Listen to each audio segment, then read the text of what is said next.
Jack Pagotto. Jack Pagotto is currently leading an ambitious national interoperability program for the emergency management community in Canada. The development and operation of a multi-agency situational awareness system, or MASIS. Jack is a senior scientist with Defence R&D Canada, and he's had a varied career that's covered many of the CBR&E technology domains over 15 years.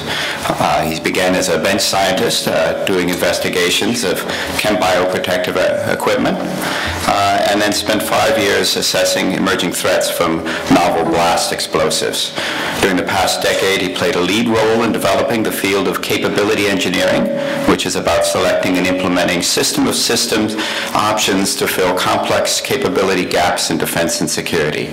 Jack currently leads a section responsible for the public security technical program, elements in emergency management, systems interoperability, cyber, critical infrastructure protection, surveillance, intelligence, and interdiction. So with that, Jack Pagotto. Thanks very much, Brian. All right, let me just switch this in here.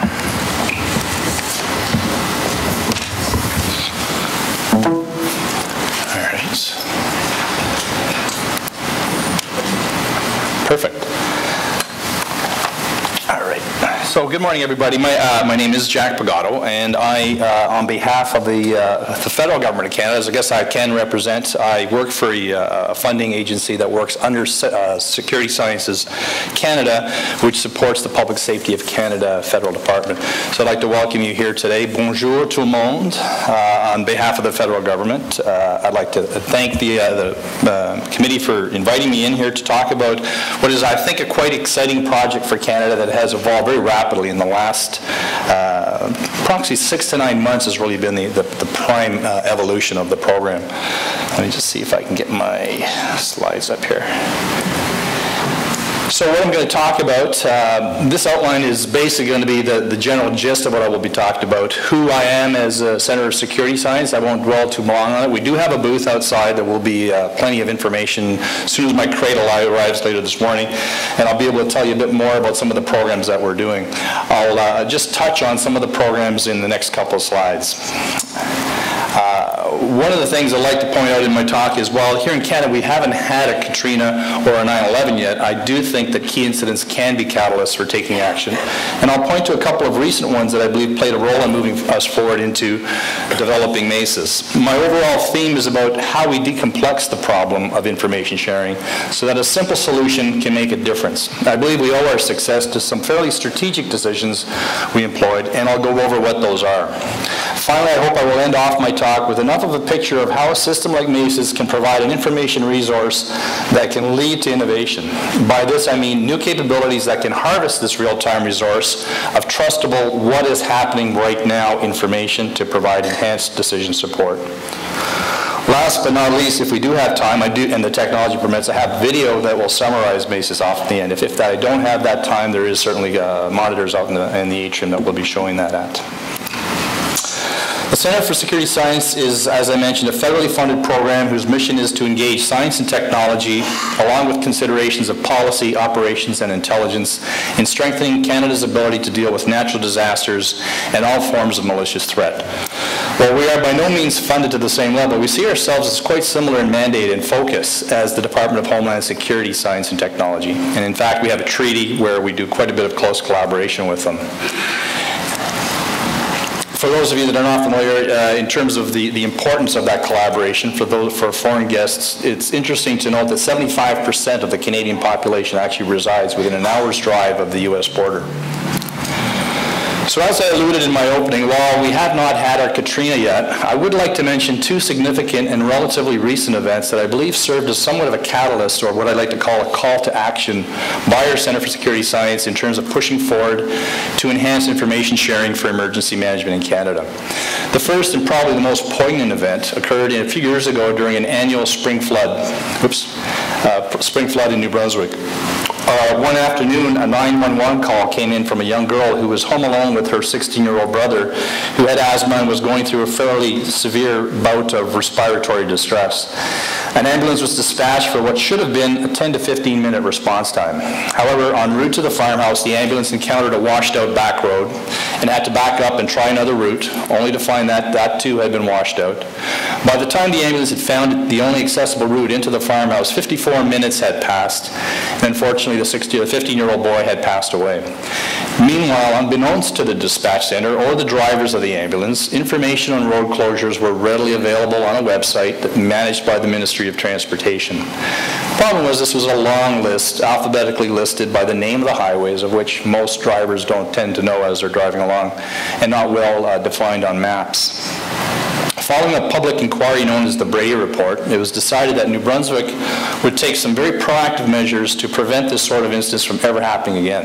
And just because the left hand has the information that the right hand needs doesn't mean we should allow people to pass away in a scenario like that. Natural Resources Canada had a program about 5 years ago called GeoConnections, and it funded the first prototype of the multi-agency situation awareness system shortly after this incident.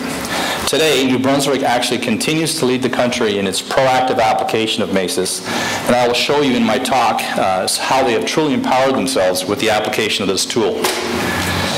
The second example that caught our attention happened a couple of years ago during a rather freak snowstorm. We do get a lot of snow in Canada, but sometimes things can get quite out of hand. There was what's called a streamer effect off the east lake of Lake Huron in December 2010 that dumped in excess of 100 centimeters of snow in less than 36 hours in the small city of Sarnia in the county of Lambton. Over 200 vehicles were stranded on the highway for up to 48 hours, with temperatures plummeting down to below -20 during the evenings. People literally stranded in their vehicles, in some cases partly buried. A wide variety of agencies responded, including the military, with helicopter evacuation.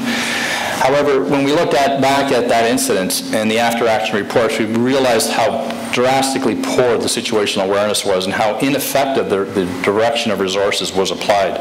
Some vehicles were being checked 3 to 4 times by the same, or by various responder agencies, unbeknownst to each other, while certain stretches of highway had not been inspected at all. There was one incident where a pregnant mother was evacuated by a Canadian Forces helicopter just a half hour before an ambulance that had taken about 2 hours to try to get there finally did get there. So as a result, the counties of Lambton and the city of Sarnia are probably one of the most proactive regions in Canada for pursuing the uptake of MESIS, and the Centre of Security Sciences has a variety of projects with them.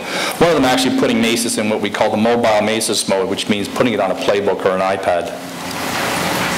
Sarnia is of particular interest to us. Sarnia actually is a small city of about 70,000 people right on the border of a major transportation route into the U.S. They have something like 25 square kilometers of refineries, and if you imagine the tax base of a small town of 70,000, there aren't a lot of fire trucks in that town. Certainly the refineries have their own capabilities, but there are some significant risk scenarios that keep some of us awake at night. So the complex problem. I'd like to take a moment here and consider the complexity of sharing information amongst emergency managers.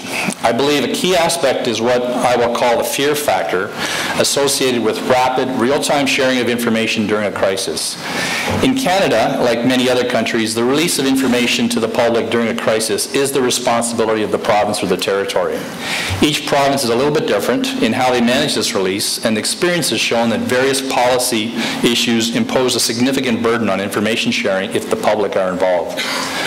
A second factor is the inescapable reality that many commercial information systems are not as interoperable as the vendors would like us to believe. In Canada, I've observed over the last 5 years the frailty of the emergency management tools sector. There's been actually 3 fairly significant companies that have gone bankrupt in the last 2 years alone.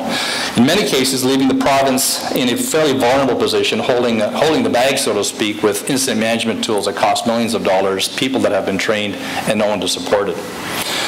So it's really not sufficient to say that a tool is interoperable just because it follows open standards. We're finding that this is a significant challenge, particularly for the small emergency management agencies, of which the majority are, who consider Staples to be their IT support team. Finally, in terms of peer-to-peer information sharing, agreements are required to link crisis management systems. The complexity and cost of maintaining this labyrinth of interfaces is often more than smaller agencies can handle. So the question is, what can we do to simplify the problem? One of my favorite sayings is that for every complex problem, yes, indeed, there is a simple solution, but unfortunately, it's often the wrong solution. The only alternative is to simplify the problem and thereby enable simplified solutions. It sounds a bit trite, I know, but in honesty, I think it has been true in allowing us to move forward in Canada with MESAs, and we truly are breaking ground where a lot of the policy people around the table look at us and say, can you really do that? And we often reply, yes, we can. We're sharing information amongst officials. We've broken down a lot of the barriers that exist by trying to do it in a much more complex manner, as I'll show.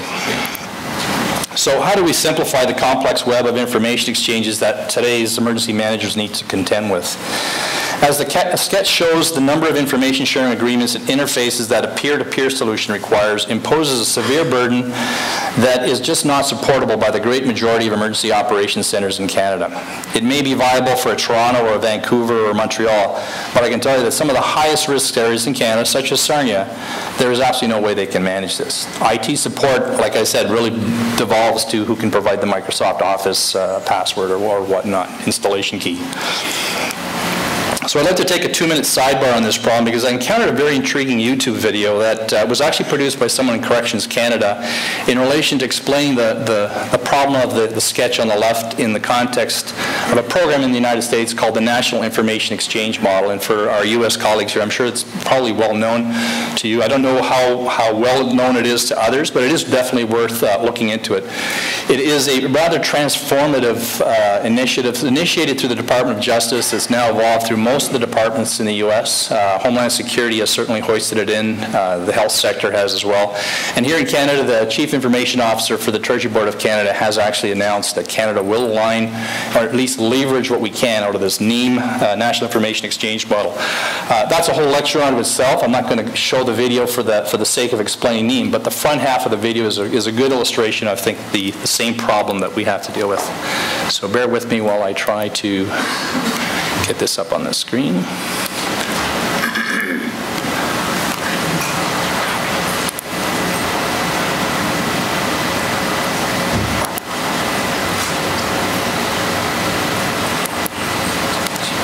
It is about a minute and a half.